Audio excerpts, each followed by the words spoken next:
The beacon had been broadcasting for 10,000 years. It floated in the darkness between stars, a small machine no larger than a Vareth escape pod, yet it carried a message that had turned away dozens of species across countless generations. The message was simple, translated into every known language and updated automatically whenever new civilizations were detected. It said, "You are approaching Terran space. Turn back now. We do not seek conflict, but we will end it. This is your only warning." Admiral Soreth read the translation on his command display and let out a sharp laugh that echoed across the bridge of his flagship. His scales, deep cobalt and marked with the scars of 40 campaigns, caught the light as he turned to address his officers. "The creatures ahead think words alone will stop the Vareth Empire. They will learn otherwise." His tactical officer, a younger Vareth named Rin, studied the beacon's signal with growing unease. The technology was ancient, yet it functioned perfectly. The power source showed no degradation. The translation matrix had identified their language within seconds of their approach and adjusted its broadcast accordingly. This was not the work of primitives. "Admiral," Rin said carefully, "the beacon's construction suggests significant technological advancement. Perhaps we should gather more intelligence before proceeding." Soreth dismissed her concern with a wave of his clawed hand. "We have conquered 47 species across 3 galactic arms. We have crushed civilizations that possessed weapons capable of cracking moons. A warning message does not frighten the Vareth." The fleet moved forward, 300 warships crossing the invisible line that the beacon marked as the boundary of human territory. Rin watched her sensors carefully, expecting some response, a patrol, a challenge, anything. But space remained empty and silent. Then every ship in the formation received a ping. It was not an attack. It was not even a scan in any traditional sense. It was simply an acknowledgement, a brief pulse of energy that said, "We know you are here." Rin traced the signal's origin and found nothing. Her instruments covered every approach, every angle, every possible hiding spot within sensor range. The ping had come from nowhere. "Interesting," Soreth murmured, and Rin heard something in his voice that might have been the first seed of doubt. But it passed quickly, replaced by the confidence that had carried him through decades of conquest. "They wish to play games? Very well, we shall play." He ordered the science division to analyze everything they could about these Terrans. The initial reports came back within hours, and they painted a picture that should have given any commander pause. The human homeworld was a death trap. Extreme axial tilt created savage seasonal variations. Tectonic activity split continents and triggered massive volcanic events. The weather patterns were violent and unpredictable. The star bathed the surface in radiation that would have sterilized most Vareth colonies. "How does anything survive there?" Rin asked, studying the data with growing horror. The science officer's response was grim. "Everything on that world is designed to kill everything else. The plants are toxic. The animals are predators. Even the smallest organisms wage constant war for resources. According to our projections, the Vareth would have gone extinct within 3 generations if we had evolved there." Rin looked at Admiral Soreth, hoping he would see the implications. A species that survived such a world would not be soft. They would not be easily frightened. They would be something forged in the fires of constant struggle, hardened by an environment that destroyed the weak without mercy. But Soreth saw only opportunity. Then they will be worthy opponents, finally a challenge worth remembering. The fleet continued deeper into human space. Days passed with no contact, no patrols, no response of any kind. The silence should have been reassuring, but instead it pressed against Rin's nerves like a weight. She had studied military history. She knew that empty space was rarely truly empty. The absence of visible defense often meant that the defense was simply invisible. She ran the sensor logs again, looking for patterns. And there, buried in the noise, she found them, brief thermal fluctuations that appeared and vanished too quickly to track. Mass signatures that made no sense, present for fractions of a second before disappearing. They had been followed since the moment they crossed the beacon. "Admiral," she said, her voice tight with controlled fear, "I believe we are being watched." Soreth smiled, his teeth sharp and gleaming. Good. Let them watch. Let them see what comes for them. By the time we reach their world, they will understand that no warning, no matter. How ancient can stop the Varath Empire? Rin said nothing. She simply stared at the darkness beyond the viewport and wondered what kind of species built a beacon that broadcast mercy for 10,000 years. Not a threat, not a boast, but a genuine offer to turn away. The Varath had never offered such choices to their victims. Perhaps, she thought, that difference meant something. Perhaps it meant everything. 3 days into Terran space, and the Varath fleet had encountered nothing but silence. Rin had stopped sleeping. Every time she closed her eyes, she saw the sensor ghosts, those impossible flickers of heat and mass that appeared and vanished like predators circling prey in tall grass. She knew they were being stalked. She simply could not prove it. Admiral Sorath maintained his confidence like armor, but cracks had begun to show. He paced the bridge more than he used to. His orders came sharper, quicker, as if he expected attack at any moment. The emptiness was getting to him too, though he would never admit it. The first real sign of danger came from the supply ship at the rear of the formation. It simply went dark. No distress signal, no weapons fire, no explosion visible on any sensor. One moment the vessel was transmitting routine status reports, and the next it stopped, completely, as if someone had reached out and switched it off. Sorath sent 3 warships to investigate. They found the supply ship intact, drifting without power, every system offline. The boarding teams reported back with voices that trembled despite their training. The ship was empty. All 400 crew members had vanished. There was no sign of struggle, no hull breaches, no indication of how they had been taken. Their meals sat cold on tables. Personal effects remained undisturbed. It was as if the crew had simply ceased to exist between one heartbeat and the next. "How is this possible?" Sorath demanded. No one had an answer. Rin spent hours reviewing the sensor data from the moments before the ship went dark. She found nothing unusual, and that terrified her more than any attack would have. Whatever had taken those 400 Varath had done so without leaving a trace. The fleet tightened formation. Ships that had maintained comfortable distances now flew close enough to provide mutual support. Weapons systems that had been on standby went to full readiness, but against an enemy that could not be seen, such preparations felt hollow. Then the transmission came. It arrived on every frequency simultaneously, bypassing encryption and security protocols as if they did not exist. The audio was Varath voices, the missing crew. But they were not screaming. They sounded confused, uncertain, asking questions that had no answers. "Where is this place? What happened to the lights? Can anyone hear me?" And then one voice, clearer than the others, spoke words that would haunt every Varath who heard them. "What are you?" The transmission cut to silence. Then a new voice spoke, a human voice using perfect Varath with no accent, no hesitation. It said simply, "You were warned." Admiral Sorath's scales had gone pale, but his pride would not allow retreat. "They think fear will stop us. They are wrong. All ships increase speed. We make for their homeworld. If they wish to hide in shadows, we will bring the light to them."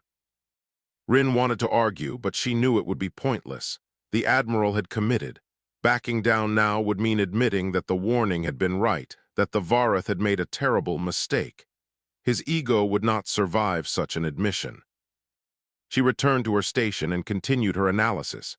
The old galactic records were sparse, but she found references to this region of space, warnings from civilizations that no longer existed. 3 empires had entered Terran territory in the last 1,000 cycles. The Korath Dominion, the Endless Swarm, the Iron Confederation. All 3 had been powerful. All 3 had been confident. None of them existed anymore. Not conquered, not absorbed. Gone, their worlds silent, their populations vanished as completely as the crew of that supply ship. Rin understood now what the beacon truly meant. It was not a bluff from a weak species hoping to avoid conflict. It was a genuine act of mercy from something that did not need to offer mercy at all. The humans could have simply destroyed any fleet that entered their space. Instead, They built a beacon that gave every species a chance to turn back. The Vareth had ignored that chance. As the fleet accelerated toward Earth, Rin noticed something in the pattern of sensor ghosts. They were not random. They formed a shape, a formation. The Vareth had been surrounded since the moment they crossed the boundary. The humans had not been hiding because they were weak. They had been waiting to see what the Vareth would choose. And, now that the choice had been made, Rin suspected the waiting was almost over. Earth filled the view screen, and Rin could not look away. The planet was beautiful in the way a predator is beautiful, dangerous, untamed, alive with terrible purpose. Storms swirled across its surface like wounds that never healed. Mountain ranges rose where continents had collided with enough force to reshape the world. The oceans churned with currents that could drag ships to crushing depths. This was not a cradle of civilization. This was a crucible that burned away everything except the strong.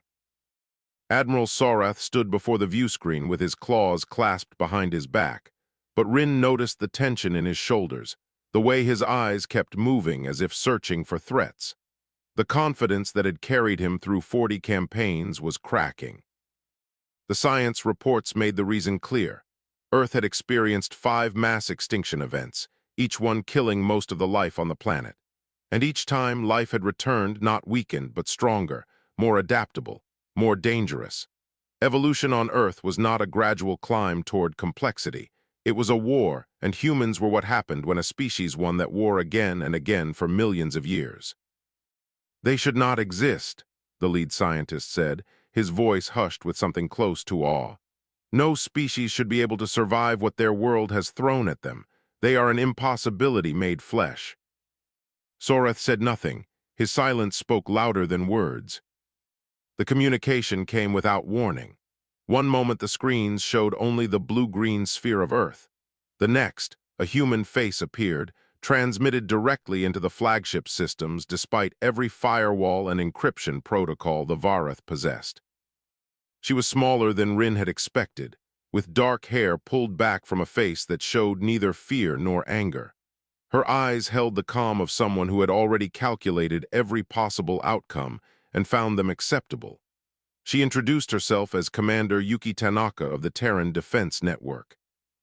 "You still have the option to leave," she said, speaking Vareth as easily as breathing.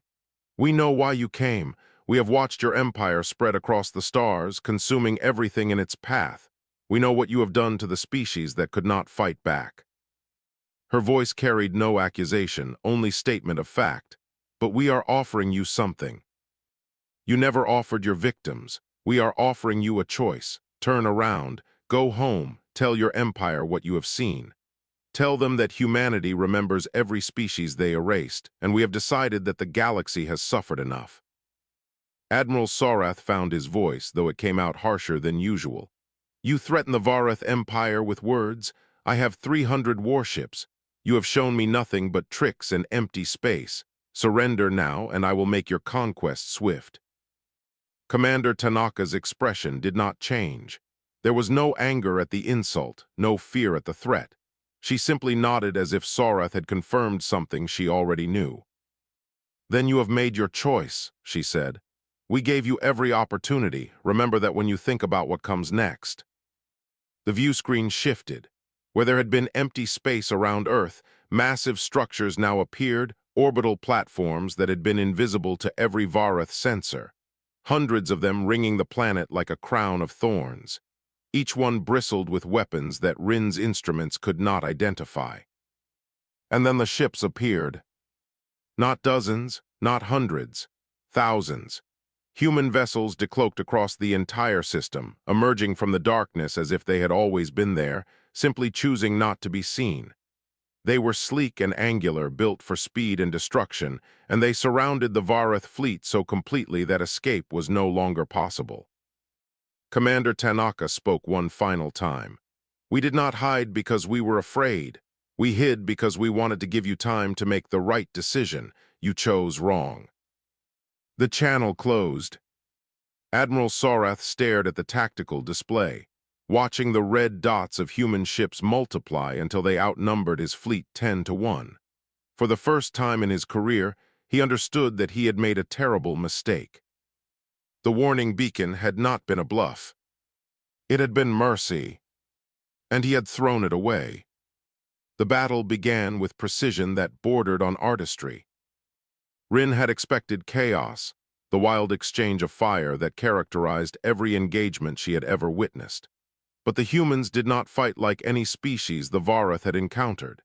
They moved as one, thousands of ships acting with perfect coordination, each vessel knowing exactly where to be and when to strike. The first wave of Varath attack craft launched with aggressive confidence. Within seconds, they were drifting.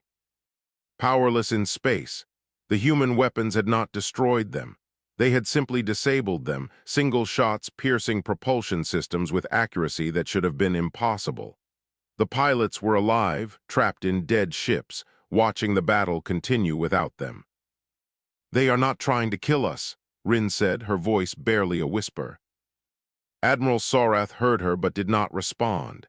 He was watching the tactical display with an expression she had never seen before, not fear exactly, but something close to it. Confusion, disbelief, the certainty of his superiority crumbling in real time. He ordered a concentrated assault, 40 warships focusing their combined firepower on a single human cruiser. The barrage would have vaporized any Varath vessel. The human shields flickered, strained, but held. And when the cruiser responded, it did not fire back at its attackers. Instead, it targeted their weapons arrays, destroying the ability to attack while leaving the ships and crews intact. In 12 seconds, 40 Varath warships became 40 drifting hulks full of living soldiers who could no longer fight. The communication came through again. Commander Tanaka's face appeared on screen, and Rin saw something in her eyes that surprised her. Not satisfaction, not triumph, but weariness. This was not a leader who enjoyed battle. This was someone doing what needed to be done because no one else would. "Every ship we disable is a crew that gets to go home," Tanaka said. "Every Varath who survives today can tell others what happened here. We do not want to exterminate your people, Admiral. We want you to learn. Some lessons can only be taught through defeat." Sorath's claws dug into the armrest of his command chair. "You mock us with mercy." "No," Tanaka replied. "We spare you because we know what it means to almost lose everything. Humanity nearly destroyed itself before we reached the stars. Wars, plagues, disasters of our own making. We learned the hard way that the true measure of strength is not the ability to destroy. It is the wisdom to preserve. We are trying to teach you what took us centuries of suffering to understand." The channel closed. Rin watched the battle continue, though calling it a battle felt wrong. It was more like a demonstration. Human ships flowed around Varath formations, disabling engines, destroying weapons, leaving life support and basic systems intact.